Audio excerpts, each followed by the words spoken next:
నీ జీవితంలో నువ్వు మనుషుల ప్రేమ, అందని మనుషుల ప్రేమ కొరకు ఎంత ప్రాకులాడినా ఆ ప్రేమ కొన్నిసార్లు అందనట్టుగా ఉంటుంది ప్రియులారా. ఈ లోకంలో ఉన్నటువంటి చేదైన నిజం ఏంటంటే ప్రియులారా, ఒకరు ఎక్కువ ఒకరు తక్కువ అని భావించుకోవటం ద్వారా ఈ తక్కువగా భావించబడేటువంటి వ్యక్తి ఆ పై స్థాయిలో ఉన్న వ్యక్తి యొక్క ప్రేమను పొందుకోవటానికి ఎదురు చూస్తూ ఉన్నప్పుడు ఆ పై స్థాయిలో ఉన్న వ్యక్తి తనేమనుకుంటాడంటే, నా ప్రేమ ఆమె పొందుకోవాలి అని అంటే ఆమె అర్హురాలు కావాలి, అతను అర్హురాలు కావాలి, అప్పుడే నేను కొంచెం కొంచెం ప్రేమిస్తాను అని they make us feel that we have to earn there love. ఇది చాలా తప్పు ప్రియులారా.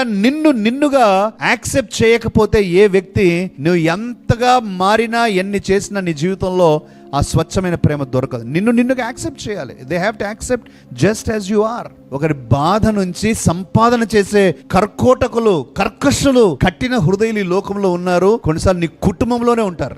నిన్ను వాడుకొని నీ బాధ నుంచి వారు ఆనందిస్తారు. పైశాచిక ఆనందం అంటారు దీన్నే. పైశాచిక ఆనందం అంటే అవతల వారు బాధపడుతూ ఉంటే ఇక్కడ ఆనందించేవారు. పైశాచిక ఆనందం. ప్రియులారా, ఈ లోకంలో చాలా భయంకరమైనటువంటి చేదు నిజాలు కొన్ని చెప్తూ ఉన్నాను ప్రియులారా. యూదా మాదిరిగా, రూబేను మాదిరిగా స్వంత రక్త సంబంధికులే నీకు హాని చేయ తలపెట్టే కొంతమంది నీ జీవితంలో ఉండవచ్చు.